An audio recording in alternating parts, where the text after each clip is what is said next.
अस्सलाम वालेकुम क्लास 10। आज के इस लेक्चर में हम फंक्शंस एंड देयर काइंड्स के ऊपर बात करेंगे। ठीक है, सबसे पहले देख लें कि फंक्शन क्या होता है। कोई भी फंक्शन जब हम करेंगे तो वो फ्रॉम ए टू बी होगा। ठीक है, हम ए से बी में चेक करेंगे। इसका मतलब ये है कि फर्स्ट सेट ए होगा और सेकंड सेट बी होगा। ठीक है, सबसे पहले फंक्शन क्या होता है। कोई भी रिलेशन फंक्शन तब होता है R is a function from A to B when, जब उसमें दो कंडीशन पाई जाती हैं। एक जो है domain of relation is equal to first set. ठीक है, domain of relation is equal to A यानी फर्स्ट सेट, यानी फर्स्ट एलिमेंट से जो मिलकर सेट बनेगा वो ए के बराबर होगा। और सेकंड कंडीशन ये है कि no repetition in first element of all order pair. जब आपको एक रिलेशन दिया जाएगा तो उसमें पहला एलिमेंट जो है वो रिपीट नहीं होगा। ठीक है, जब ये दोनों कंडीशन पाई जाएंगी, दोनों की दोनों पाई जाएंगी कि एक दोनों एट अ टाइम सेटिस्फाई करेंगी, तो वो रिलेशन जो होगा वो क्या होगा, function from A to B. उसके बाद जब एक रिलेशन फंक्शन हो जाएगा तो उसकी हमें काइंड्स बतानी होती है। तो काइंड्स ऑफ फंक्शन जो है वो बेसिक तो 3 हैं लेकिन टोटल 5 है। ठीक है, सबसे पहले है इनटू फंक्शन। अब एक फंक्शन जो है वो इनटू कब होगा, कहते हैं जब आप रेंज मालूम करें उस फंक्शन की तो वो सेकंड सेट के यानी बी सेट के बराबर ना आए तो वो क्या होगा, इनटू फंक्शन होगा। ठीक है, और उसके बाद है जाहिर बात है इसका ताल्लुक, फंक्शन का ताल्लुक डोमेन और फर्स्ट एलिमेंट के साथ है और काइंड ऑफ फंक्शन का ताल्लुक रेंज और सेकंड एलिमेंट के साथ है। ठीक है, अब रेंज मालूम करेंगे या तो बराबर आएगी या नहीं बराबर आएगी। अगर बराबर नहीं आती है रेंज सेकंड सेट के तो वो क्या आ जाएगा, इनटू फंक्शन हो जाएगा। और अगर आप मालूम करें तो रेंज सेकंड सेट के बराबर आ जाए तो वो ऑन टू फंक्शन होगा। ठीक है, तो function is a function from A to B is onto function when range of function is equal to B यानी सेकंड सेट। जब आप रेंज मालूम करेंगे तो वो सेकंड सेट के बराबर होगी। ठीक है, उसके बाद आ जाता है one one function. One one function ये होता है कि function from A to B one one function होगा when also no repetition in second element of all order pair in a relation। जब आपके पास सेकंड एलिमेंट में भी रेपिटेशन ना हो।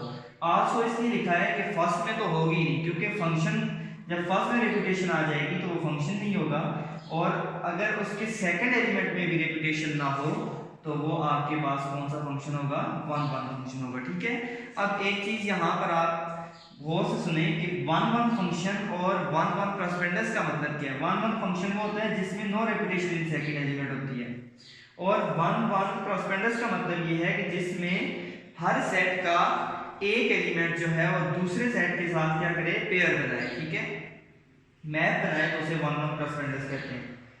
उसके बाद आपके पास आ जाता है इनटू वन वन फंक्शन, जिसे इंजेक्टिव फंक्शन भी कहते हैं, और ऑन टू को सरजेक्टिव फंक्शन कहते हैं। इनटू वन वन फंक्शन या इंजेक्टिव फंक्शन क्या होता है, इसमें देखें अब यहाँ पर दो कंडीशन सेटिस्फाई होंगी, एक इनटू की कंडीशन सेटिस्फाई होगी और एक वन वन की। इनटू कौन सा फंक्शन होता है कि रेंज बराबर ना हो, और वन वन कौन सा होता है कि no repetition in second element.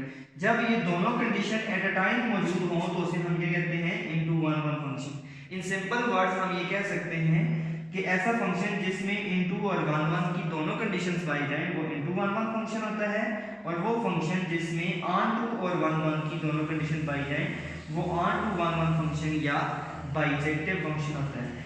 ठीक है, तो f is a function from A to B bijective होगा कब, जब आप उसकी रेंज मालूम करें तो वो सेकंड सेट के बराबर आ जाए और उसके सेकंड एलिमेंट में भी रेपिटेशन ना हो तो वो क्या होगा, ऑन टू फंक्शन होगा। ठीक है, अब हम क्या करते हैं, ये तो एक कंसेप्ट था बेसिक, हमने रिवाइज किया, आपने क्लास में भी समझ लिया था, इसको मैंने रिवाइज कर दिया है कि फंक्शन और काइंड ऑफ फंक्शन क्या होती है। आपके माइंड में क्वेश्चन हल करने से पहले ये चीज क्लियर होनी चाहिए कि फंक्शंस की क्या कंडीशंस हैं, इनटू फंक्शन की क्या कंडीशन है, ऑन टू फंक्शन की क्या कंडीशन है, वन वन की क्या कंडीशन है, इनटू वन वन और ऑन टू वन वन की क्या है।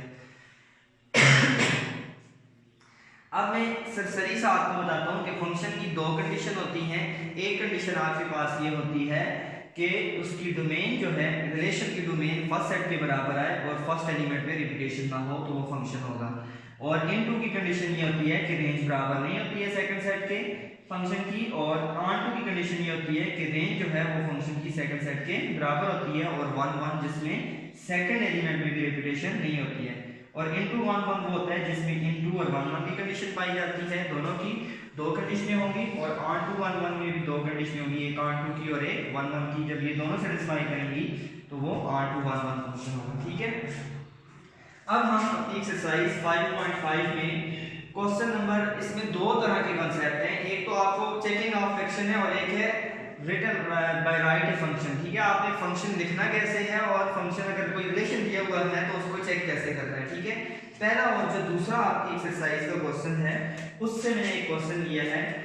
देखिए आपको दो सेट्स दिए हुए हैं ए और बी, 1 2 3 4 5 6 7, बी सेट है 6 7। अब मैं दोबारा पूरे मैथड से तो नहीं हल करता हूँ, लेकिन आपकी कापी पर की मैं सिर्फ आपको यहाँ पर जस्ट रिवाइज करवाऊंगा, कंसेप्ट समझाऊंगा जिसको आपने कैसे हल करना है। सबसे पहले आपने लिखना है गिवन सेट्स, गिवन रिलेशन, ठीक है।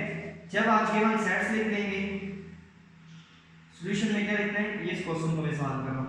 गिवन सेट्स जब आप ये लिख देंगे ए और बी, ठीक है। ए सेट क्या है 1 2 3 4, इसी तरह बी सेट क्या है 6 7। फिर आप लिखेंगे गिवन रिलेशन। गिवन रिलेशन आपके पास क्या आ जाता है, R3 दिया हुआ है 1 6 2 6 3 6 4 6, ये आपके पास एक रिलेशन आपकी बुक में दिया हुआ है। कहता है जी सबसे पहले तो बताएं कि क्या ये फंक्शन है या नहीं है। इफ दीज आर फंक्शन, यानी if it is a function then kind से इट ऑफ फंक्शन। पहले ये बताएंगे ये फंक्शन है या नहीं है, फिर बताएंगे ये कौन सी किस्म का फंक्शन है। तो इस तरह के क्वेश्चन के लिए आप क्या करें, इसकी डायग्राम बनाना चाहें तो वो भी बना दें। ए और बी सेट्स जो है अगर आप लिखना चाहें डायग्रामेटिकली, इधर आपने लिखना क्या है डायग्रामेटिकली रिलेशन क्या बन जाएगा। उसके बाद आप, मैं डायग्राम नहीं बनाता हूँ, आपको पता है डायग्राम कैसे बनाती है। आपने सबसे पहले फॉर फंक्शन लिखना है, ठीक है। पहले हम ये चेक करेंगे कि क्या ये फंक्शन है कि नहीं है। इसी तरह दूसरा पार्ट भी होगा, इस तरह से पहला होता है। फॉर फंक्शन के लिए देखिए क्या शर्त है, आपने फर्स्ट डोमेन फाइंड कर दिया, ठीक है। डोमेन ऑफ रिलेशन, तो यहाँ पर रिलेशन जो है वो R3 है, तो डोमेन ऑफ R3 हो जाएगा। इसकी डोमेन किसे कहते हैं कि वो सेट जो फर्स्ट एलिमेंट से मिलकर बनता है। फर्स्ट एलिमेंट क्या है 1 2 3 4, 1 2 3 4। अब आपने डोमेन फाइंड करने के बाद चेक करना है कि क्या ये ए सेट के बराबर है कि नहीं है, ठीक है। अगर उसमें B2 A का है तो वो B सेट के बराबर होनी चाहिए। तो चेक करें 1 2 3 4, 1 2 3 4 ये A सेट के बराबर है, तो लिखें is equal to A, bracket में लिख लें सेटिस्फाइड, ठीक है। यानी फर्स्ट कंडीशन जो है वो सेटिस्फाइड है। उसके बाद सेकंड कंडीशन क्या है फंक्शन की, यहाँ पर देखें no repetition in first element of all order pair in a relation में चेक करें ये रिलेशन है क्या फर्स्ट एलिमेंट में कोई रिपीट हो रहा है 1 2 3 4, कोई भी नंबर मैंने दो दफा नहीं पढ़ा, किसी भी नंबर को मैंने रिपीट नहीं किया, तो आप लिखेंगे so no repetition in first element of all order pair in R3, यानी R3 में कोई भी जो रिलेशन है, रिलेशन में कोई भी जो फर्स्ट एलिमेंट है उसमें रेपिटेशन नहीं है। डोमेन मालूम करनी है वो फर्स्ट सेट के बराबर। लेट्स से आप डोमेन मालूम करते हैं वो आती है 1 2 3। लेट्स सपोज अगर वो बराबर नहीं आती है तो आपको सेकंड चेक करने की जरूरत ही नहीं है। आप देखें नॉट इज इक्वल टू ए, तो आप देखें कि ये सेटिस्फाई नहीं कर रहा, आप लिखेंगे हेंस जो रिलेशन है given relation is not a function from A to B। अब क्योंकि ये फंक्शन है तो आप देखें देयरफॉर या सो लिखें R3 is function from A to B, function from A to B। ये तो स्टूडेंट तरीका हो गया किसका फॉर फंक्शन का। उसके बाद आपने क्या करना है, फॉर फंक्शन आपने लिख लिया, उसके बाद आपने लिखना है फॉर काइंड ऑफ फंक्शन, ठीक है। ये तो फंक्शन चेक करने का तरीका हो गया। उसके बाद उसी के साथ नीचे आपने लिखना है फॉर काइंड ऑफ फंक्शन, कि फंक्शन की काइंड चेक करनी है। अब फंक्शन की काइंड चेक करने के लिए स्टूडेंट्स आपने सबसे पहला काम काइंड अगर मालूम करनी हो, सबसे पहला काम आपने रेंज फाइंड करनी है, ठीक है। तो range of function, range of function, अब हमने साथ ही को फंक्शन का नाम दिया है f3 कह देते हैं। रेंज ऑफ फंक्शन अगर हम मालूम करें तो ये सेकंड एलिमेंट का सेट होता है 6 6 6, तो 6 आ गया, ठीक है। और नो रिपीटेशन है क्या, देखिए 6 6 रिपीट हो रहा है, नो रिपीटेशन, ये सिर्फ यही कंडीशन है। अब ये इसको चेक करना है सेकंड सेट से, क्या ये सेट b के बराबर है या नहीं है। ये 6 है और ये 6 7 है, तो ये not is equal to b है, not is equal to b। अब आप यहां पर आपके माइंड में होना चाहिए कि वो कौन सा फंक्शन होता है जब रेंज बराबर ना हो। तो रेंज बराबर ना हो तो स्टूडेंट देखें range of function not is equal to b, यानी सेकंड सेट तो वो फंक्शन होता है इनटू फंक्शन। तो आपने लिखना है so f3 is function from a to b, और इधर ऊपर क्या लिखेंगे इनटू फंक्शन, इनटू फंक्शन, ठीक हो गया। तो इस तरह से अगर बराबर आ जाए, अगर क्या आ जाए बराबर आ जाए, ठीक है। लेट्स सपोज आप रेंज मालूम करते हैं, इधर मैं कहता हूं 7 आ जाता है, 2 7 आ जाता है, रेंज बराबर आ जाती है, इक्वल आ जाता है, 1 इनटू r2 आ जाएगा। अगर देखें रिपीट ही ना हो रहा हो सेकंड, एक बात ये अच्छी तरह से गौर से सुन ले और इसको समझ भी ले, अगर सेकंड एलिमेंट ना रिपीट हो रहा हो तो वो सिर्फ इनटू या r2 नहीं होगा, बल्कि अगर रेंज बराबर नहीं है तो और रिपीट भी नहीं हो रहा है सेकंड एलिमेंट तो इनटू 1 1 होगा, और अगर रेंज बराबर है और सेकंड एलिमेंट रिपीट भी नहीं हो रहा है तो वो r2 1 1 होगा। जब सेकंड रिपीटेशन आ जाएगी तो रेंज के हिसाब से उसके साथ 1 1 लगाना बहुत जरूरी है, ठीक है। तो इस तरह से आपने क्या करना है, काइंड ऑफ फंक्शन चेक करनी है। तो सेम इसी तरह से आपकी एक्सरसाइज का क्वेश्चन नंबर जो है वो पार्ट नंबर 2 भी है, ठीक है। वो भी ऐसे ही होगा, आपने फंक्शन चेक करने हैं, ठीक है। अब ये तो हो गया चेकिंग ऑफ फ्रैक्शन और चेकिंग काइंड ऑफ फ्रैक्शन। अब हम एक क्वेश्चन देखते हैं कि हमने x फंक्शन हमारे x और y सेट किए हैं आगे क्वेश्चन नंबर 5 में, तो हमने फंक्शन जो है वो लिखना कैसे है, ठीक है। सबसे पहले आप क्या करें, लिखिए लेट f, एक फंक्शन लिखें। फंक्शन लिखने के लिए मैंने आपको क्या कहा था कि आप क्या करें, आसान तरीका आपको बताया था कि आप क्या करें, जितने फर्स्ट एलिमेंट, अब ये पहले ये आपको पता होना चाहिए कि आप फंक्शन x2y लिख रही हैं, यानी x on y लिख रही है या y on x या y to x लिख रही है, तो आपको ये पता होना चाहिए। अगर आप ऐसा लिख कर रहे हैं तो आपने अगर हम किससे लिख रहे हैं x to y, तो जितने एलिमेंट x में होंगे उतनी पेयर ऑफ ब्रैकेट्स बनाएं। 4 एलिमेंट्स हैं तो 4 पेयर ऑफ ब्रैकेट्स बनाएं, ठीक है। ये 4 पेयर ऑफ ब्रैकेट्स होंगे। अब आपने पहला एलिमेंट ये सारे लिखते हैं, आप चाहे तरतीब से भी लिख सकते हैं, 1 मैं बगैर तरतीब लिखता हूँ 1 3 2 4 लिख देते हैं, ठीक है। 1 2 3 4। अब देखिए 1 भी लिखा गया, 2 भी लिखा गया, 3 भी लिखा गया, 4 भी लिखा गया। अब इसके लिखने से क्या होगा, इसमें देखिए कोई भी एलिमेंट रिपीट नहीं हो रहा है और ये सारे लिखे भी गए हैं। अगर आप एक भी पेयर ऑफ ब्रैकेट कम बनाते हैं इससे तो वो फंक्शन नहीं बन सकेगा कभी भी। तो लाजमी रिलेशन में उस फंक्शन में उतनी ब्रैकेट्स होनी चाहिए, पेयर ऑफ ब्रैकेट्स जितने इसमें एलिमेंट होते हैं। अब हमें सिर्फ फंक्शन लिखने, क्योंकि हम सिर्फ x to y फंक्शन लिख रहे हैं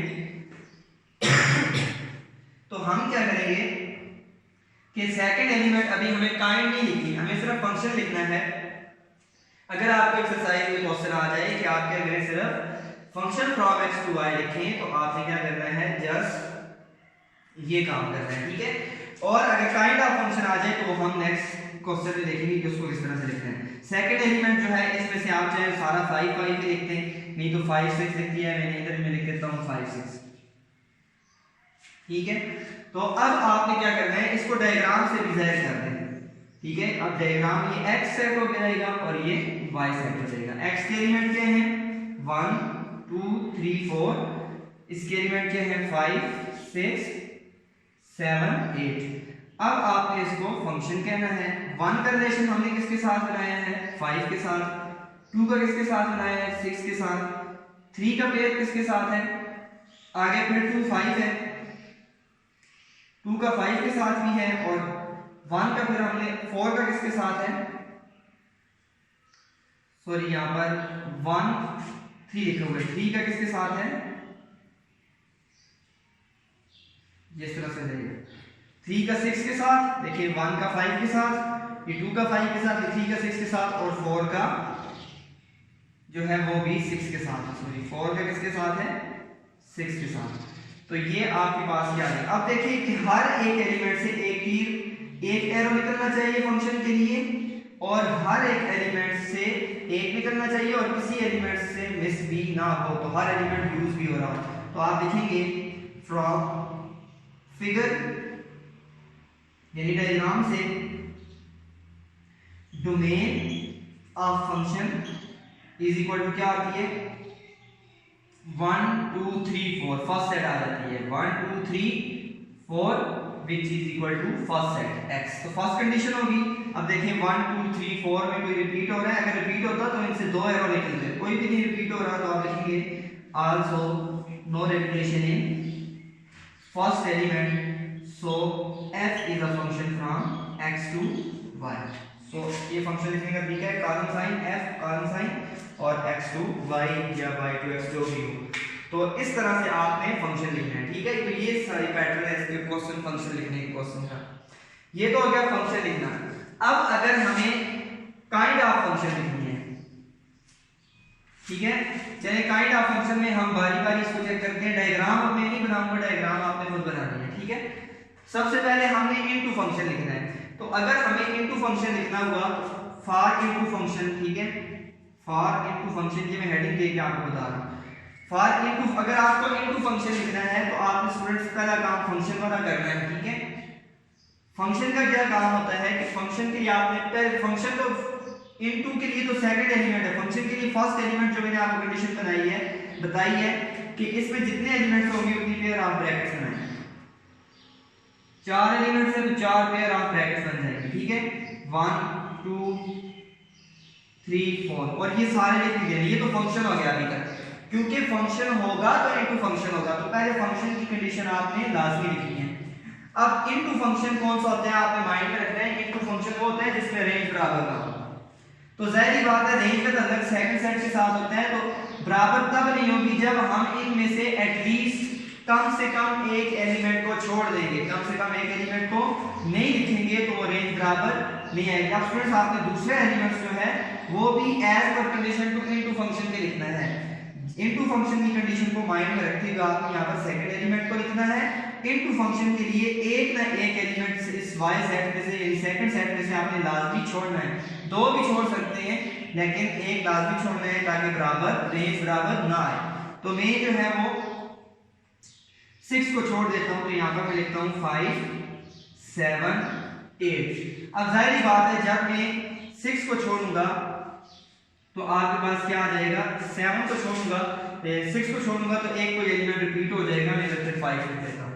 अब अगर आप इसकी रेंज मालूम करें, फिर ये लिखने के बाद आप डायग्राम बनाएं, उसके बाद आप क्या करें इसकी रेंज मालूम करें, तो रेंज मालूम करेंगे स्टूडेंट्स आपके पास आ जाएगी 5 7 8। देखिए 6 मौजूद नहीं है तो ये सेकंड सेट के बराबर नहीं है, तो आप लिखिए not is equal to y, so f is a sorry x to y कौन सा फंक्शन हो जाएगा, इनटू फंक्शन, सही हो गया। अब अगर यही क्वेश्चन है, ठीक है, और स्टूडेंट आपको इनटू नहीं ऑन टू फंक्शन लिखना है, यानी सब्जेक्टिव फंक्शन लिखना है, तो अब वो कंडीशन फंक्शन वाली तो होगी, ठीक है। अब आपने क्या करना है, सेकंड एलिमेंट में सारे लिखने हैं, कोई भी छोड़ना नहीं है ताकि रेंज आपके पास ना, रेंज जो है वो बराबर है, तो 5 6 7 8 5 6 7 8। तो यहाँ पर ऑन टू फंक्शन के लिए क्या हो जाएगा, तो यहाँ पर अगर आप देखें तो रेंज मालूम करें 5 6 7 8, तो आपके पास क्या आ जाएगा is equal to second set. अब रेंज बराबर आ गई तो वो ऑन टू फंक्शन हो गया, ठीक हो गया। अब ऑन टू, ये तो वैसे ऑन टू 1 1 फंक्शन है क्योंकि देखिए no repetition in second element, तो ऑन टू 1 1 भी देख लें, अगर हम इसमें रेपिटेशन ना करें, ठीक है, तो उसके लिए सेट्स में एलिमेंट्स की तादाद जो है वो कंडीशन के मुताबिक होगी तब हो जाएगा। इन दो सेट्स के लिए, सेम एलिमेंट्स के लिए हम सारी कंडीशन नहीं लिख सकते हैं स्टूडेंट्स। आपने अब आपको मैंने बता दिया, अगर इनटू फंक्शन आपको लिखना हो तो आप एक आधा एलिमेंट लाजमी छोड़ें इसमें से, और अगर आपको ऑन टू फंक्शन लिखना हो तो इसमें से कोई भी एलिमेंट छोड़ना नहीं है, और अगर वन वन फंक्शन लिखना हो तो साथ में रिपीट नहीं करना है, और अगर इनटू वन वन लिखना हो आपने रिपीट भी नहीं करना है और एक एलिमेंट छोड़ना भी है, और अगर ऑन टू वन वन लिखना हो आपने कोई एलिमेंट छोड़ना भी नहीं है और उसको रिपीट भी नहीं करना है, ठीक है। अब वन वन क्रॉसपेंडर्स की बात समझ लें। जैसे आपके पास क्वेश्चन नंबर जो है वो 2 और 3 है, सॉरी 3 और 4 है। मैं एक रिलेशन लिखता हूं यहां पर। इसने एक रिलेशन दिया हुआ है, दो सेट है। ए सेट इसने दिया हुआ है जी 0 1 2 3, और बी सेट दिया हुआ है, बी सेट यहां पर स्टूडेंट दिया हुआ है x y z b, x y z b, ठीक है। मैं क्वेश्चन तो कोई नहीं लिखता हूं, लेकिन आपको एक बात बता देता हूं कि वन वन क्रॉसपेंडर्स तब होगी जब हर एलिमेंट इनमें से किसी हर एलिमेंट के साथ मैप करेगा, यानी रिलेशन बनाएगा। 0x के साथ बना ले, 1z के साथ बना ले, 2y के साथ, लाजमी नहीं है कि तरतीब से बनाए, और 3p के साथ बना ले। देखिए कि हर एलिमेंट जो है वो हर एक से पेयर बना रहा है, एक एलिमेंट दो से पेयर नहीं बना रहा है, तो इसे कहते हैं वन वन क्रॉसपेंडर्स कहते हैं, एक एक की मुताबिकत पाई जाती है। लेट्स सपोज हम कहते हैं जी कि ये 3 जो है ये by के साथ पेयर बना रहा है, तो देखिए ये जो p है ये किसी के साथ रिलेशन नहीं कर रहा, तो यहाँ पर वन वन क्रॉसपेंडर्स एग्जिस्ट नहीं कर रही है, because p belongs to b not map या पेयर विद a, यानी जो पेयर बनाए सारे हर एलिमेंट दूसरे सेट के हर एलिमेंट से पेयर बनाएगा तो वो वन वन क्रॉसपेंडर्स होगी, अदरवाइज क्रॉसपेंडर्स नहीं होगी, ठीक है। अब मुझे उम्मीद है कि आप इस लेक्चर को अच्छी तरह समझने के बाद आपकी एक्सरसाइज क्लियर हो जाएगी। आपको ये क्वेश्चन स्टूडेंट्स तभी आएंगे जब आप इनकी प्रैक्टिस करेंगे। अब आप राइट फंक्शन के लिए भी प्रैक्टिस करें, हर एक इनटू फंक्शन के लिए डिफरेंट सेट्स लिख के खुद से उनकी तैयारी करें, और बुक में सिलेबस के क्वेश्चन की भी तैयारी करें। आपका चैप्टर कंप्लीट हो गया, इंशाल्लाह आपसे टेस्ट होगा कल, तो आपने इसकी अच्छी तरह से तैयारी करनी है, ठीक है। Best of luck.